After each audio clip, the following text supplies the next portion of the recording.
The billionaire didn't want to dance with anyone until the black cleaning man walked in with his son, and everything changed forever. What nonsense is this? How dare this man bring a child to the most exclusive ball in Monaco? Isabella Sterling's voice cut through the air of the grand ballroom like a knife. Her eyes fixed on James Miller, 35, who had just entered the grand ballroom of the Hotel de Paris with his 9-year-old son Noah. James shouldn't have been there. As a hotel janitor, his shift had ended at 6:00 in the evening, 2 hours before the event began. But Noah had forgotten his toy car in the men's lounge during an earlier visit, and he was crying so hard that James had no choice but to go get it. "Security, we have intruders!" Isabella raised her gloved hand, her emeralds catching the light from the chandelier. The Sterling family's annual charity gala brought together the elite of Europe. Tickets cost €50,000 a person. James, in his simple blue uniform, contrasted starkly with the tuxedos that cost more than his annual salary. "Daddy, why is that lady screaming?" Noah whispered, clutching the toy car to his chest. His dark curls were disheveled from crying.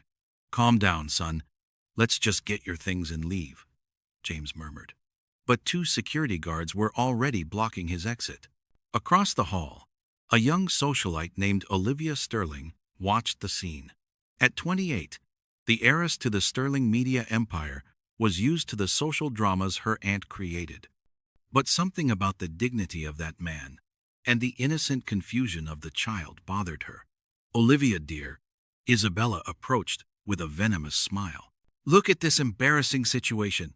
These people have no boundaries." James held his head high as cruel whispers spread through the room. He knew this kind of humiliation.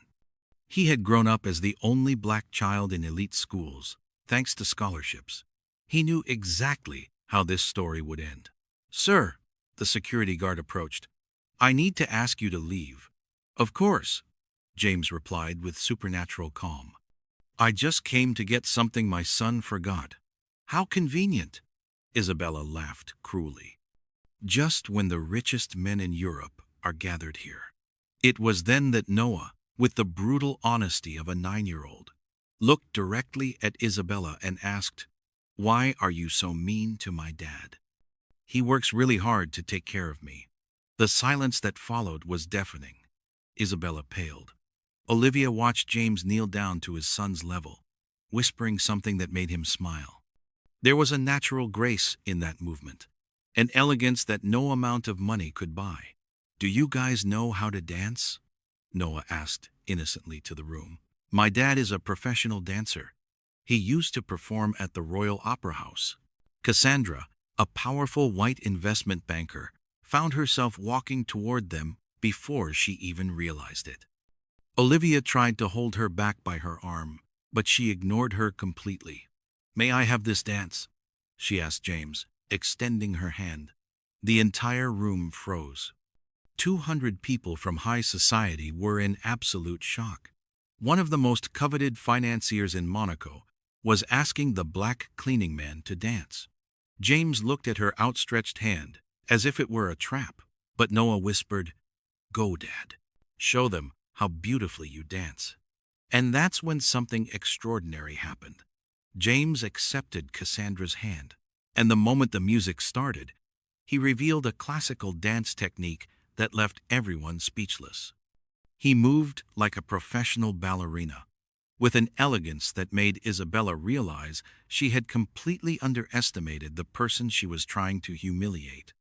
But what no one in the ballroom knew was that this dance was just the first step in something much bigger that was about to change the world of these privileged people forever.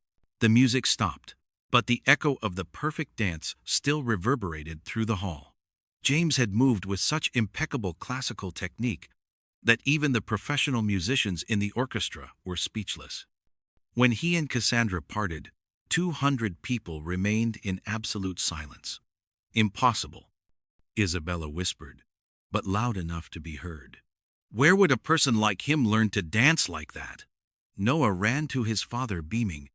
"Dad, everyone saw how amazing you are."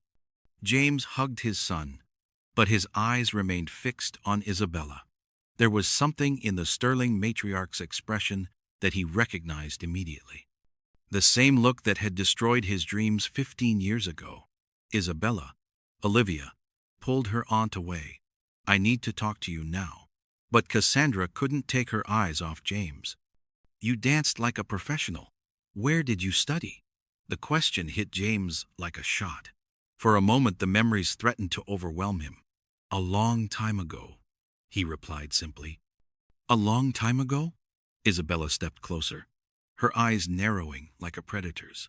"Because I'm sure it would have been impossible for someone in your position to have access to classical ballet training. It was then that Adrian Hartley, renowned dance critic for The Guardian, approached the group. He had watched the performance with growing disbelief. "Excuse me," he said, studying James's face intently. "But that technique, I recognize that style. It's from the Royal Ballet School. I only know one person who danced exactly like that." James's blood ran cold. He grabbed Noah's hand. "We have to go." "Wait," Adrian continued, ignoring his obvious discomfort. "You wouldn't be—" "No. Impossible. Jonathan Sterling died in a plane crash 15 years ago." The name hit the room like a bomb. Isabella paled visibly. Cassandra frowned, confused, but some of the older people began to whisper among themselves. Jonathan Sterling, an elderly woman, approached. The prodigy who was going to be the first black principal dancer at the Paris Opera. Noah looked at his father, confused. "Dad, why are they talking about a dead person?" James took a deep breath. 15 years running from his past. 15 years hiding behind a new last name. 15 years believing he had escaped. But the past had a cruel way of resurfacing at the most unexpected moments. "Because," Isabella said, in a cold voice of realization, "his father is not who he says he island." The truth was that Jonathan Sterling had been the sensation of European ballet. At 17, he had been accepted into the Royal Ballet School with a full scholarship. At 20, he was being groomed to become the first black principal dancer in the history of the Paris Opera. His future was golden, promising, inevitable, until the night Isabella Sterling showed up in his dressing room. "You have talent," Isabella had said that distant night. "But talent isn't enough. This world has rules, and one of them is that certain doors don't open for certain people." James had laughed in her face. "My talent speaks louder than your prejudices." "We'll see," Isabella had replied with a cold smile. A week later, fake intimate photos of Jonathan circulated in the media. Accusations of drug involvement came out of nowhere. Sponsors withdrew. The Paris Opera terminated his contract. Within a month, Jonathan Sterling was ruined, humiliated, and banned from the world of dance. He had disappeared, taken the surname Miller, and sworn never to set foot on a stage again. He worked as a janitor, a waiter, anything to survive and raise Noah on his own. "So," Isabella said now, her voice laden with venom, disguised as sweetness, "the famous Jonathan Sterling. What a coincidence that you should show up here at the gala of the family that helped you so much in the past." Cassandra looked between the two, sensing a tension she didn't fully understand. "Aunt, what are you talking about?" "I'm talking about justice delayed," Isabella smiled. "Your new friend isn't just a janitor.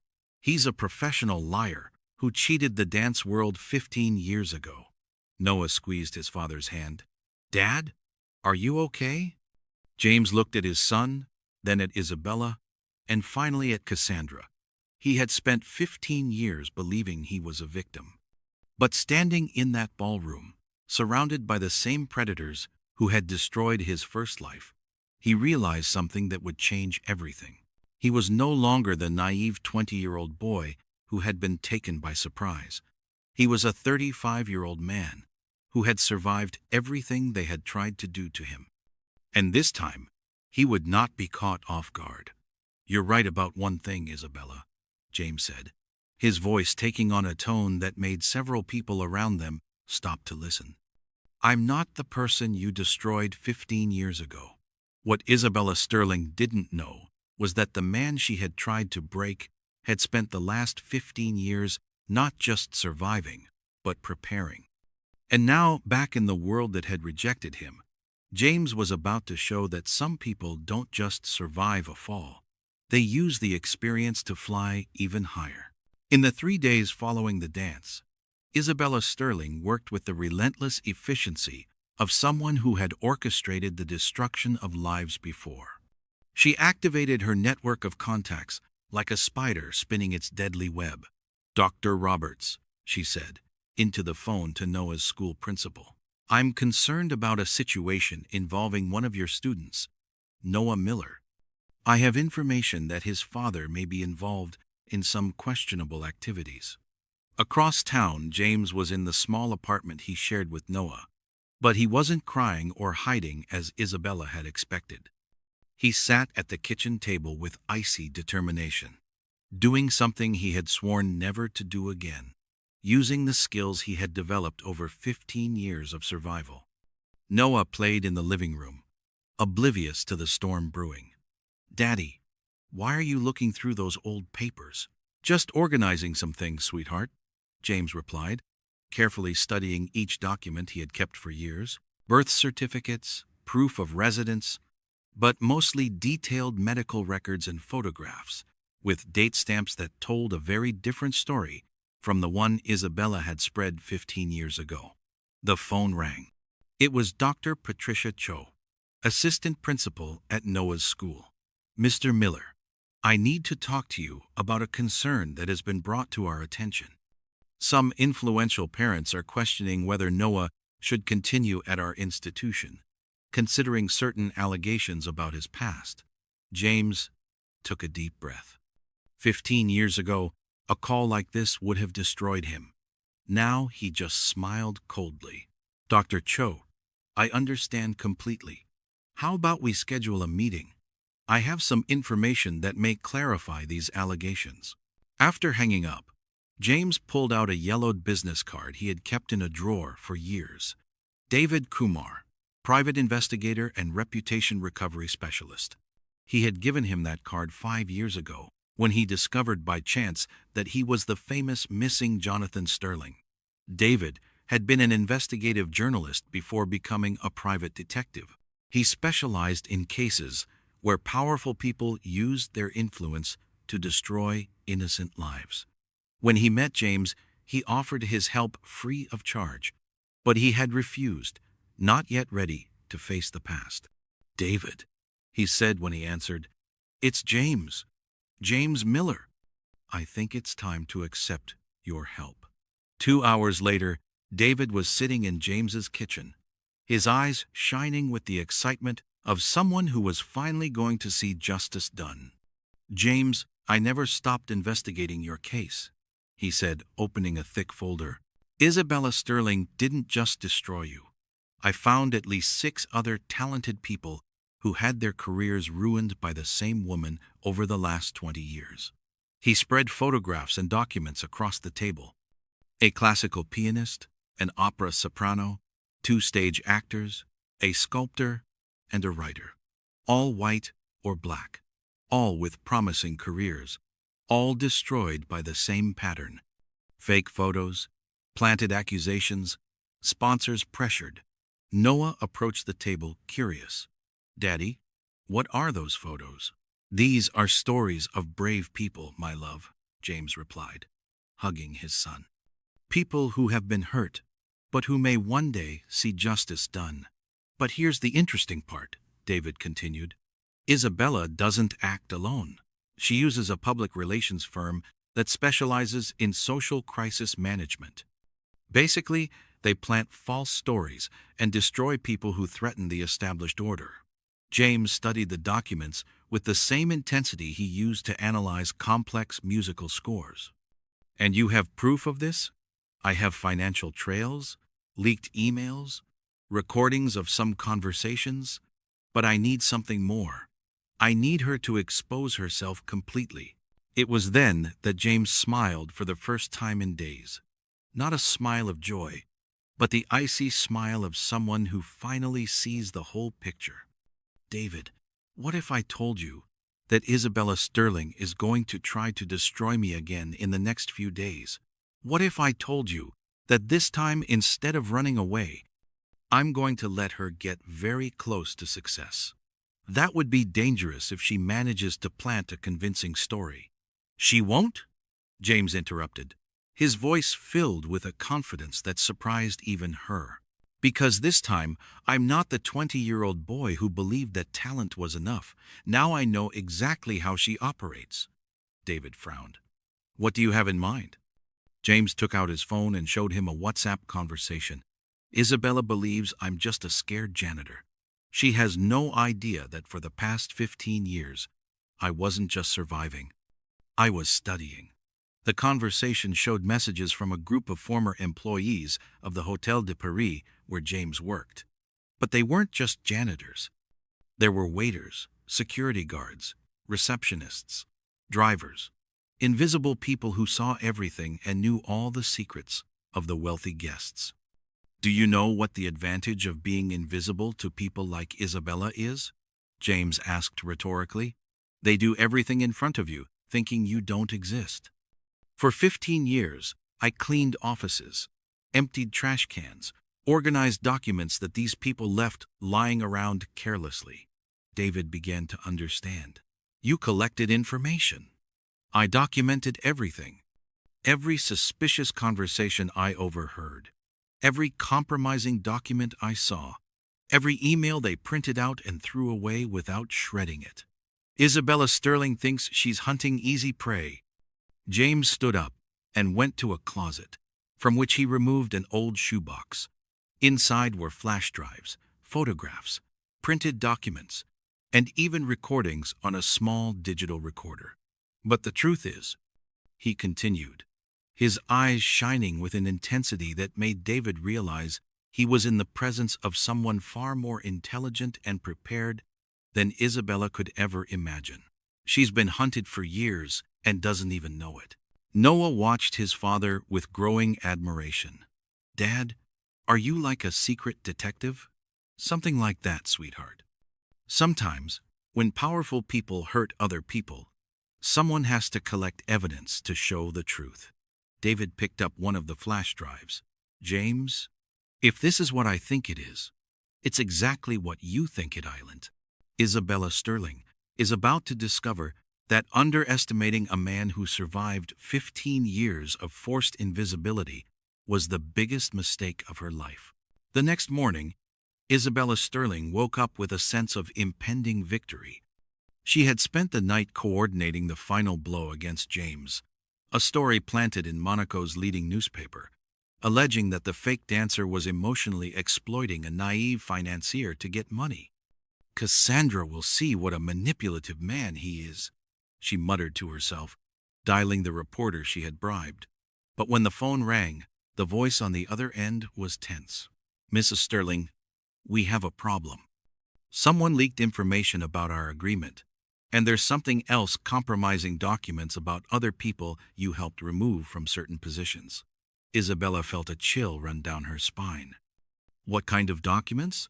Bank transfers, recordings, emails? It's all in the hands of the press. The stories are out in 2 hours. Across town, James was in David Kumar's apartment, surrounded by journalists, civil rights activists, and lawyers. He was no longer the frightened janitor. He was the center of a meticulously planned operation that was about to expose one of Monaco's most powerful families. Ladies and gentlemen, David announced, I present to you not only James Miller, one of the most talented classical ballet dancers of his generation, but also the man who has systematically documented 15 years of abuse of power by the Sterling family. The scented Induri. Cassandra arrived at James's apartment just as the journalists began broadcasting live. She had received an urgent message from him. If you want to know the truth about your aunt, come now. James, what's going on? She asked, seeing the cameras. You're about to find out who your aunt really is. he replied, handing her a tablet. And why she destroyed not only my life, but the lives of at least 6 other talented people over the past 20 years. The first pieces of evidence appeared on the screen. Recordings of Isabella instructing journalists to plant false stories, bank transfers to public relations firms specializing in destroying reputations, emails detailing how to remove undesirable elements from the European cultural scene. Cassandra watched in growing horror as a recording of her aunt played. These people need to understand their place. When they try to rise above their station, someone needs to remind them of reality. My God, she whispered. She really did it. Noah was at school when it all began to unfold.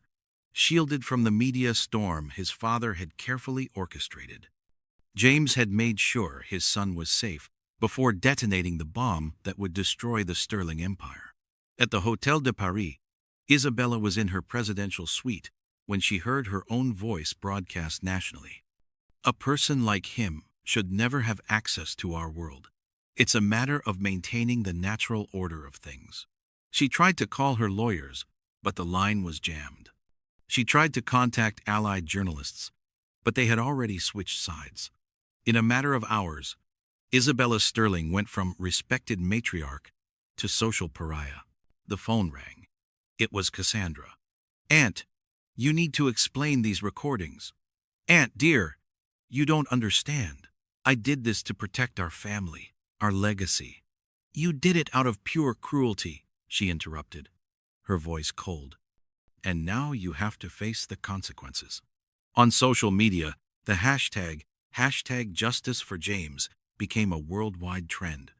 Videos of his dancing at the gala circulated with millions of views. The contrast between his natural grace and Isabella's cruelty created a powerful narrative that captured the public imagination.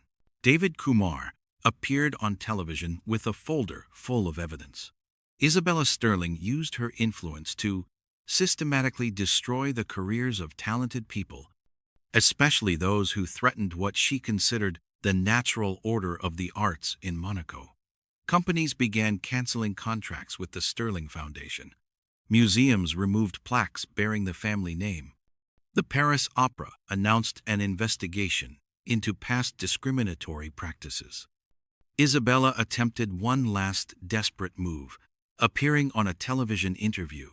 "These accusations are absurd. I have always supported diversity in the arts." But James was prepared for that too.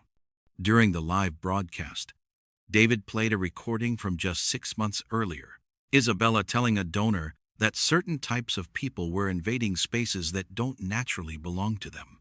The interview was a total disaster. Isabella stammered, contradicted herself, and finally walked out of the studio when the host played more evidence. That night, Cassandra went to James's apartment.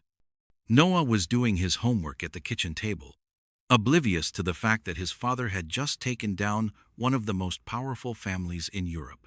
"James," Cassandra said, "I need to apologize for my aunt, for my family, for everything you've been through." "You don't need to apologize for someone else's crimes," he replied.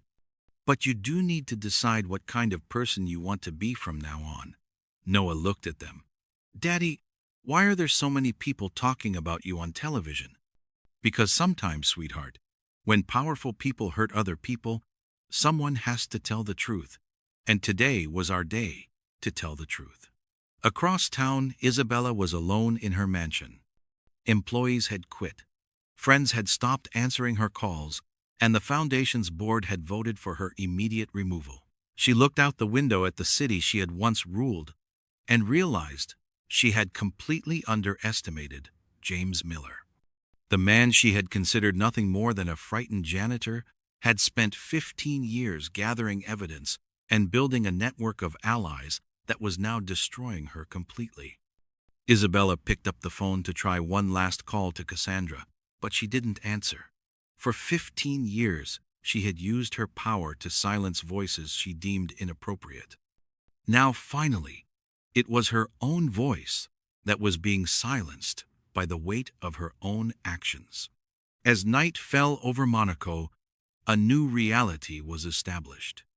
The man who had survived 15 years of forced invisibility had not only regained his voice, he had used that voice to rewrite the rules of power for an entire city. 6 months later, James stood on stage at the Monaco Opera, not as a janitor, but as the artistic director of Monaco's first inclusive ballet school. Funding had come from public donations that poured in after his story went viral, and from an unexpected source. Isabella Sterling, Noah, now 10, danced in the front row of his class, surrounded by children of all colors and social classes. "Dad," he whispered before the performance, "you turned your pain into something beautiful." Isabella Sterling, on the other hand, now lived in a small apartment in Nice. Her old friends shunned her. The foundation had been dissolved, and she spent her days watching the growing success of the man she had tried to destroy twice on television. Cassandra had taken complete control of the family business, redirecting the Sterling fortune to social and arts programs. Her first donation of 10 million euros went to James's school. "Why are you doing this?" Isabella asked during one of the rare visits she still made. "Because I've learned that our legacy should not be about who we exclude, but about who we include," she replied. David Kumar published a book about the case entitled The Dance of Justice, which became a national bestseller. James used the royalties to expand his school to other cities. In an interview with CNN, James was asked about forgiveness. "I forgave Isabella, not for her, but for me. Holding on to anger would be like drinking poison and waiting for her to die. But that doesn't mean the consequences of her actions should disappear." Today, James's school trains more than 500 children. Noah, who inherited his father's natural talent, already plans to follow in his footsteps, but with one crucial difference. He grew up knowing that his voice matters. Isabella made one last attempt at redemption by showing up at the school during a performance. Noah saw her in the audience, and with the wisdom of a child who grew up hearing about justice, whispered to his father, "I think she finally understands." "Understands what, sweetheart?" "That talent has no color, and that trying to dim someone else's light only leaves you in the dark." James smiled, hugging his son. 15 years ago, a young ballet dancer had been destroyed by prejudice and power. But from that destruction, something more powerful was born. A man who turned his pain into purpose, his humiliation into inspiration. True revenge wasn't destroying Isabella Sterling. It was building a future where other children like Noah would never have to go through what James did. It was proving that when someone tries to tear you down, the best response isn't to stoop to their level, but to rise so high that they become irrelevant. If this story touched your heart and inspired you to never give up on your dreams, even when the world seems to be against you, don't forget to subscribe to the channel, because sometimes justice is slow. But when it comes, it rewrites history in a way that no one will ever forget.